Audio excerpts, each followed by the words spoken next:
कर्पूरगौरं करुणावतारं संसारसारं भुजगेन्द्रहारं सदा वसन्तं हृदयारविन्दे भवं भवानी सहितं नमामि।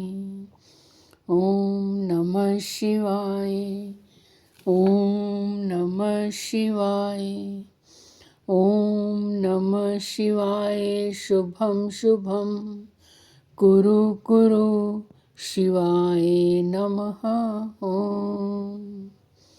जय शिव शंकर, जय भोलेनाथ, जय महादेव। समस्त शिव भक्तों, भगत जनों, आप सबका स्वागत है हमारे चैनल भक्ति मार्ग अनु में।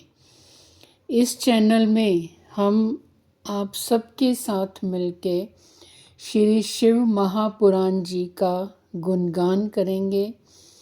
हर एक शिव महापुराण जी से संबंधित वीडियो में शिव महापुराण जी का गुणगान करेंगे, विष्णु सहस्त्र नाम का पाठ करेंगे और शिव कथा का भी गुणगान करेंगे। जय शिव शंकर भोलेनाथ की जय। निराकार मोंकार मूलम तुर्यम गिरा ज्ञान गोतीत मीशम गरीशम करालम महाकाल कालम कृपालम गुनागार संसार पारम नतो हम। निराकार ओंकार के मूल तुर्य, तीनों गुणों से वाणी ज्ञान और इंद्रियों से परे कैलाशपति, विकराल महाकाल के भी काल, कृपालु गुणों के धाम, संसार से परे आप परमेश्वर को मैं नमस्कार करती हूँ। समस्त प्राणियों का पालन पोषण करने तथा तीनों लोकों की रक्षा करने में जिनका हृदय निरंतर लगा हुआ है, ऐसे शिव शिवा को मेरा नमस्कार है। समस्त देवों तथा असुरों द्वारा पूजित शंकर और पार्वती जी को मेरा बार बार नमस्कार है। समस्त शिव भक्तों, अब हम भगवान विष्णु द्वारा पठित शिव सहस्त्र नाम स्तोत्र में कुछ भगवान शिव के नामों का श्रवण करेंगे। पिछले एपिसोड में भी हमने भगवान शिव के नामों का गुणगान किया था, अर्थ सहित गुणगान किया था। तो अब उसमें आगे की ओर बढ़ते हुए हम भगवान शिव के नामों का गुणगान करते हैं। गौरी भर्ता, गौरी अर्थात पार्वती जी के पति, गणेश्वर प्रथम गणों के स्वामी, अष्टमूर्ति जल अग्नि वायु आकाश सूर्य चंद्रमा पृथ्वी और यजमान, इन 8 रूपों वाले। विश्वमूर्ति अखिल ब्रह्मांड में विराट पुरुष, त्रिवर्ग स्वर्ग साधन, धर्म अर्थ काम तथा स्वर्ग की प्राप्ति कराने वाले,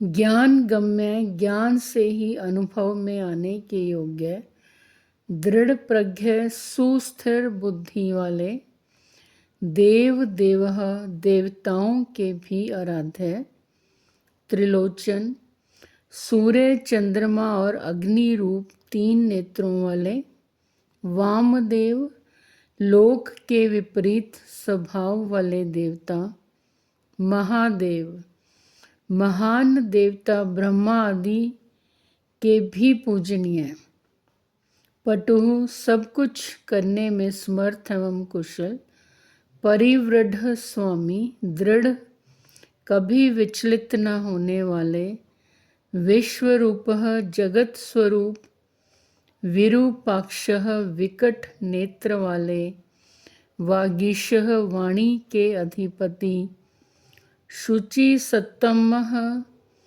पवित्र पुरुषों में भी सबसे श्रेष्ठ, सर्व प्रमाण संवादी, संपूर्ण प्रमाणों में सामंजस्य स्थापित करने वाले, वृषांग अपनी ध्वजा में वृष का चिन्ह धारण करने वाले। तो समस्त शिव भक्तों, ये थे भगवान विष्णु द्वारा पठित भगवान शिव के कुछ नामों का गुणगान हमने अर्थ सहित किया। अब हम कथा में आगे की ओर बढ़ते हुए, पिछले एपिसोड में हमने कथा सुनी थी कि श्री शौनक जी का श्री सूत जी से जीव की शुद्धि का उपाय पूछना। श्री शौनक जी सूत जी से पूछते हैं कि ऐसा कोई साधन बताइए जिसके अनुष्ठान से शीघ्र ही अंतःकरण की विशेष शुद्धि हो जाए और उससे निर्मल चित्त वाले पुरुष को सदा के लिए शिव की प्राप्ति हो जाए। तब श्री सूत जी ने कहा, मुनि श्रेष्ठ शौनक, तुम धन्य हो, क्योंकि तुम्हारे हृदय में पुराण कथा सुनने का विशेष प्रेम एवं लालसा है। इसलिए मैं शुद्ध बुद्धि से विचार कर तुमसे परम उत्तम शास्त्र का वर्णन करता हूँ। वत्स, वह संपूर्ण शास्त्रों के सिद्धांत से संपन्न, भक्ति आदि को बढ़ाने वाला तथा भगवान शिव को संतुष्ट करने वाला है। कानों के लिए रसायन, अमृत स्वरूप तथा दिव्य है। तुम उसे श्रवण करो। मुने, वह परम उत्तम शास्त्र है शिव पुराण, जिसका पूर्व काल में भगवान शिव ने ही प्रवचन किया था। यह काल रूपी सर्प से प्राप्त होने वाले महान त्रास का विनाश करने वाला उत्तम साधन है। गुरुदेव व्यास ने सनत कुमार मुनि का उपदेश पाकर बड़े आदर भाव से संक्षेप में ही इस पुराण का प्रतिपादन किया है। इस पुराण का उद्देश्य है कलयुग में उत्पन्न होने वाले मनुष्यों के परम हित का साधन। यह शिव पुराण परम उत्तम शास्त्र है।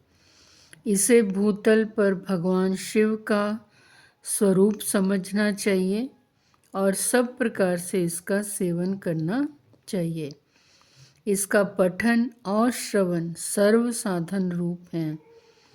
इससे शिव भक्ति पाकर श्रेष्ठतम स्थिति में पहुंचा हुआ मनुष्य शीघ्र ही शिव पद को प्राप्त कर लेता है।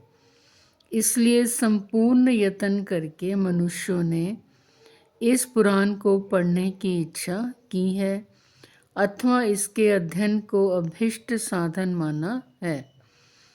इसी प्रकार इसका प्रेम पूर्वक श्रवण भी संपूर्ण मनोवांछित फलों को देने वाला है। भगवान शिव के इस पुराण को सुनने से मनुष्य सब पापों से मुक्त हो जाता है तथा जीवन में बड़े बड़े उत्कृष्ट भोगों का उपभोग करके अंत में शिव लोक को प्राप्त कर लेता है। शिव भक्तों, आज हम शिव कथा का यहीं तक पठन करेंगे और शिव जी का गुणगान करते हुए आगे के एपिसोड में इस कथा को आगे की ओर बढ़ाएंगे। ओम नमः शिवाय। शुभम शुभम कुरु कुरु शिवाय नमः। ओम नमामीश्मिशान निर्वाण रूपम विभम व्यापकम ब्रह्म वेद स्वरूपम निजम निर्गुणम निर्विकल्पम निरीहम चिदाकाशमाकाशवासम भजेहम। हे मोक्ष स्वरूप, व्यापक ब्रह्मा और वेद स्वरूप, ईशान दिशा के ईश्वर, तथा सबके स्वामी श्री शिव जी, मैं आपको भजती हूँ, मैं आपको भजती हूँ। समस्त शिवजन भक्तजन, शिवजी जी के भक्तजन, इस जितनी भी हर एपिसोड में हम कथा का श्रवण कर रहे हैं, आप उसे पूरा सुनिए, क्योंकि पठन करना श्रवण करना दोनों ही एक समान है। दोनों को ही करने से उत्तम फल की प्राप्ति होती है। भगवान शिव बहुत प्रसन्न होते हैं। हमारे बुरे कर्म हमारे कटते जाते हैं। इसलिए हम जब भी इस कथा का श्रवण करें, सुने, तो पूरा अवश्य सुनिए। संगत जी, आज थोड़ी कुछ प्रॉब्लम हो रही है, उस वजह से है, बट अब हम यहीं पर इस कथा को विराम देंगे। तो आप कथा को पूरा अवश्य सुनिए और चैनल को सब्सक्राइब अवश्य करिए, लाइक भी करें, कमेंट भी करें और शेयर भी करें, और ओम नमः शिवाय का जाप करते रहें। कपूर गौरम करुणावतारम संसार सारम भुजगेंद्रहारम सदा वसंतम हृदयारविंदे भवम भवानी